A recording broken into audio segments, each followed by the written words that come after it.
Hello everybody, and today I'm talking about Blue Beetle.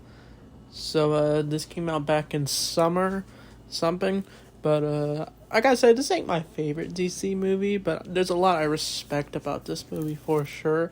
And I might as well talk about my history with Blue Beetle.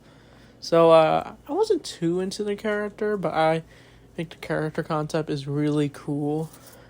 Like, I saw him in Batman the Brave and the Bold, and he even played as him in the Batman the Brave and the Bold video game. Other than that, that's all I really can say my history with Blue Beetle.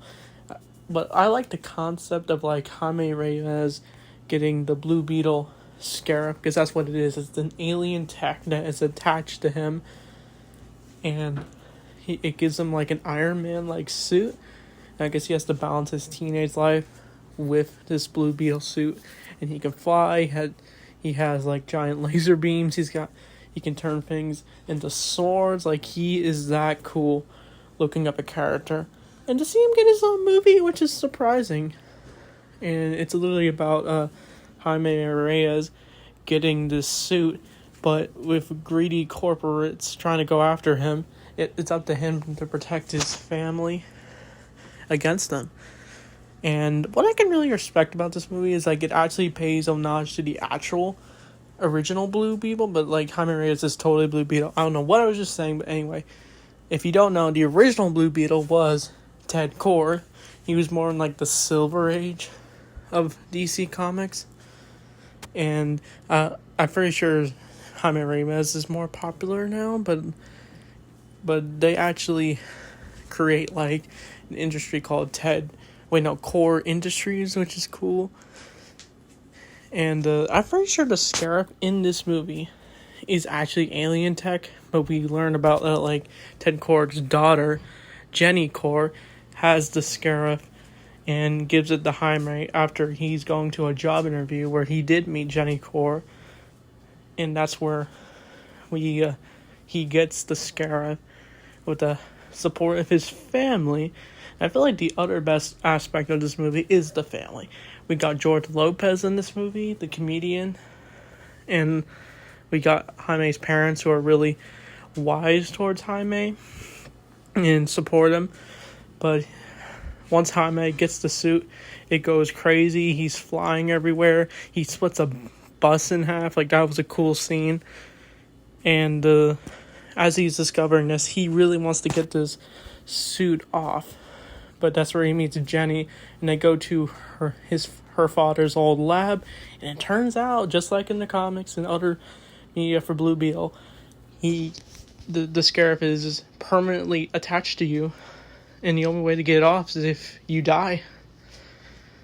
And so, basically, the scarab is like a little friend for Jaime, and that's what I really like. And we might as well talk about the costume, but the costume looks awesome. Like, it looks exactly like Blue Beetle. In the casting for Xolo Maridueña, sorry if I said his name wrong, but the guy from Cobra Kai, he's in this movie. He plays Blue Beetle, and that was, like, perfect casting. Like, I couldn't see anyone else but him playing this character. And it's like a dream job for him, really. But as this is going on, the greedy businesswoman, I forget her name, but she's after the Blue Beetle scarab because she wants to make an army of Blue Beetles to do bad things, I'm pretty sure. And she also wants to give it to this guy. I'm sorry, I'm not good with names. But later in the movie, they invade Jaime's home to get the scarab. And what happens is they do capture Jaime after a failed attack. After he tries to protect his family. But he gets captured. But he ends up losing his dad, as his dad dies of a heart attack from too much experience. But as this is going on, the family comes together to rescue Jaime. And I feel like one of the other badass of this family is, I'm pretty sure Jaime's, I think, grandma or aunt, and she was really cool. Pretty sure she looked familiar. But as this is going on, I think they do manage to rescue Jaime. I'm kind of jumping a bit, but he manages to fight the main guy in this, who gets his own Blue Beetle armor. But we're going to learn a plot twist about him. But it turns out he ain't bad after all, because he was forced and has done bad things just to by the one lady. So she was the bad guy this whole time, and she was doing bad things to him and turned him into another, like, basically kind of like evil, not really evil version of Blue Beetle. He was forced to do things. But I think what he does is, like, he sacrifices himself to save Jaime in the final battle, and he ends up saving Jaime and his family. And I think Jenny gets this cool scene where she's in a helicopter and she uses like one of uses like this slime thing to get out of a helicopter. And I think Jaime and Jenny start a relationship at the end of the movie. And so I think that's Blue Beetle. It wasn't my favorite. Like, I feel like the best parts were the family aspect and cool action, but it was kind of going like how I thought it would for superhero movies. And I think this is definitely a hidden gem for DC movies. But I think it was a lot better than the Flash movie. Out of all the DC EU movies, I think this is the most different, and that's what I respect about it. And it pays good homages to Mexican heritage culture and stuff, and it had a lot of fun action and good CGI and backstory, and pays tribute to Blue Beetle.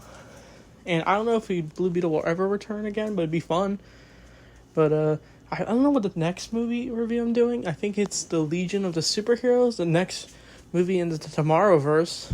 But anyway, I'd probably give Blue Beetle like maybe an 8 out of 10 or a 7. A 7's fine.